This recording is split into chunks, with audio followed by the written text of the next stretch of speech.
La dernière ressource, la 7e de la liste, vous le savez, c'est... Merci. Alors, comme on va parler de sous, et que pour certaines personnes, parler de sous, c'est un gros mot, on va parler d'un sujet qui, pour certains d'entre vous, est un sujet sensible. Pour d'autres d'entre vous, c'est un sujet qui a été tellement douloureux que maintenant la zone n'est plus sensible du tout. Mais je pense, pour reprendre l'expression de Brian, que c'est important d'oser parler du caribou mort sur la table, de façon à ce qu'on puisse s'arranger pour avoir la conversation plus facilement, au lieu de juste parler en faisant le tour de la carcasse. Je vais vous parler d'une histoire qui est dans un des livres de sagesse les plus anciens de l'humanité, qui se trouve dans la Bible. Et ce que je vais vous demander, c'est d'être attentif à l'histoire derrière l'histoire. Parce qu'en tant qu'entrepreneur, c'est important de ne pas juste prendre les choses de façon littérale, mais de se demander quelle est l'histoire qui se cache derrière l'histoire. Que ce soit dans vos relations avec vos partenaires, vos employés, etc., il faut chercher à comprendre dans ce qui est dit, à lire un petit peu entre les lignes.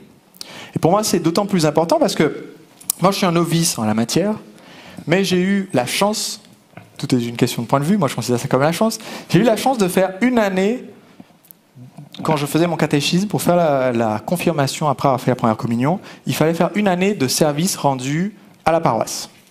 Donc je me suis tout de suite inscrit pour l'équipe de balayage de l'église, et on m'a tout de suite désinscrit en disant « Non, ça serait du gâchis, tu es trop intelligent pour balayer l'église, au contraire, on va te faire t'asseoir dans une pièce avec d'autres personnes et faire de l'étude biblique pendant 1 heure toutes les semaines. » Je dis « Vous surestimez mon intelligence. »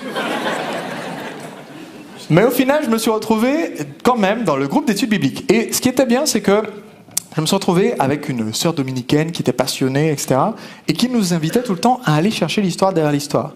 C'est avec elle que j'ai compris pour la première fois que quand on vous dit, voilà, certains d'entre vous ont déjà entendu parler du sermon sur la montagne et du partage des pains, ça vous dit peut-être quelque chose.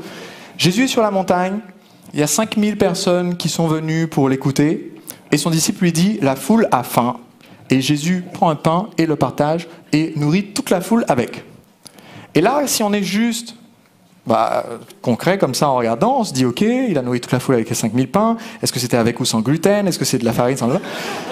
Mais si on se pose la question de lire l'histoire derrière l'histoire, on se dit, en fait, c'est la sagesse et les conseils et l'information qu'il a partagés qui ont permis de nourrir ces 5000 personnes. Parce que si j'ai un petit bout de sagesse et que je le partage avec vous, je ne me retrouve pas avec la moitié de mon bout de sagesse. Et donc, à moi tout seul, je peux communiquer cette sagesse à 5000 personnes. Ça, c'est l'histoire derrière l'histoire. Donc, je vais vous demander de mettre votre chapeau d'entrepreneur, attentif à l'histoire derrière l'histoire. Il y a donc dans la Bible une parabole, c'est-à-dire une histoire sous forme de métaphore, qui s'appelle la parabole des talents. Et c'est un texte que j'ai beaucoup aimé parce que justement, après que j'ai eu ce déclic, j'ai enfin pu en discuter et le comprendre.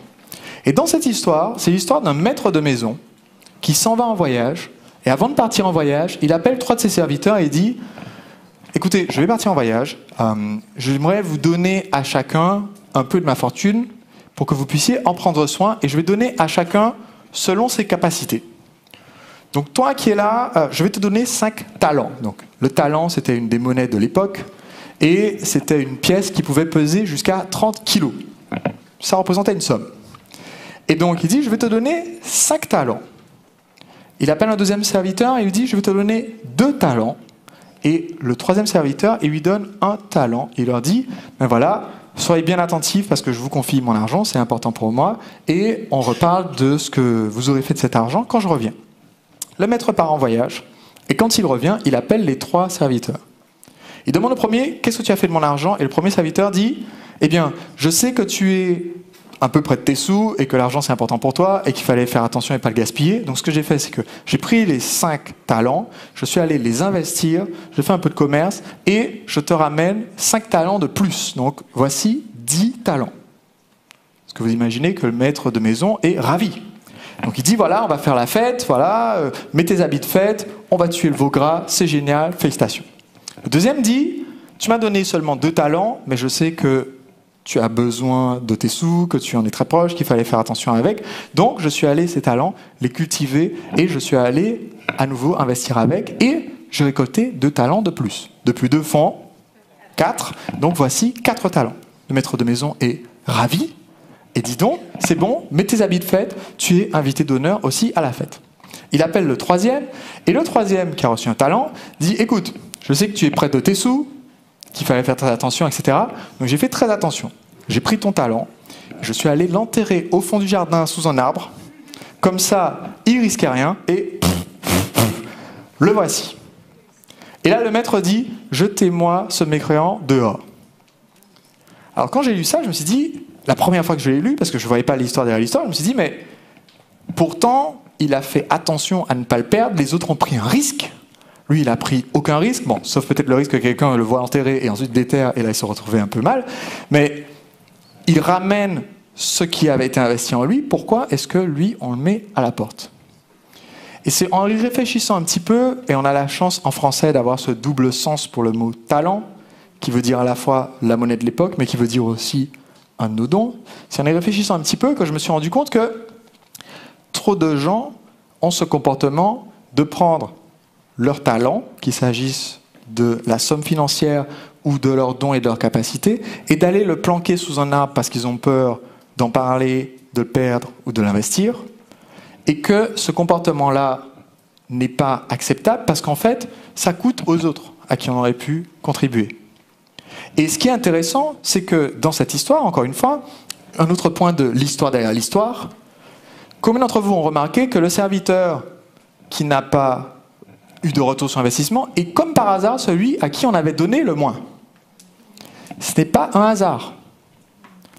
Ce n'est pas un hasard. Si aujourd'hui la ressource financière pour vous est limitée, c'est parce que peut-être que vous n'avez pas un maître de maison qui vous donne l'argent, mais peut-être que l'argent n'aime pas trop être chez vous parce qu'on ne se sent pas très au confort dans votre portefeuille. Combien d'entre vous, que vous soyez une femme ou un homme, combien d'entre vous pensent que vous ne resteriez pas avec quelqu'un qui dit du mal de vous régulièrement, pense que les personnes qui vous fréquentent souvent sont tous des nuls ou des escrocs ou des gens louches, qui pensent que pour vous garder auprès de lui, ça lui coûte trop de temps ou d'énergie, qui préfère ne pas vous regarder et donc ne vous regarde qu'une fois par an comme ça en ayant peur de ce qu'il va voir? Combien de gens auraient envie de rester dans cette relation-là? Non, de rester dedans, j'ai dit. Combien de gens s'échapperaient aussi vite que possible?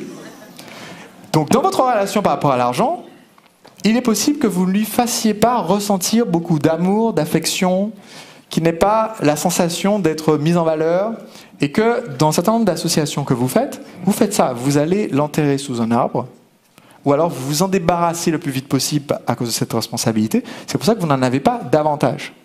Donc pour moi, c'est intéressant d'y penser à cette métaphore et à cette histoire derrière l'histoire, parce que mon objectif, c'est que vous ayez un maximum de talent et que vous exploitiez vos talents aussi au maximum. Et pour ça, il faut apprendre à aller les déterrer de sous l'arbre s'ils y sont encore, et donc prendre conscience de votre valeur. On a eu un exemple intéressant tout à l'heure pour ça. Et le simple fait de prendre conscience de votre valeur, d'investir en vous-même et d'oser prendre le risque au lieu d'aller juste s'enterrer sous un arbre, fait que votre talent, vous allez pouvoir contribuer davantage aux autres. Tout le monde me suit jusque-là?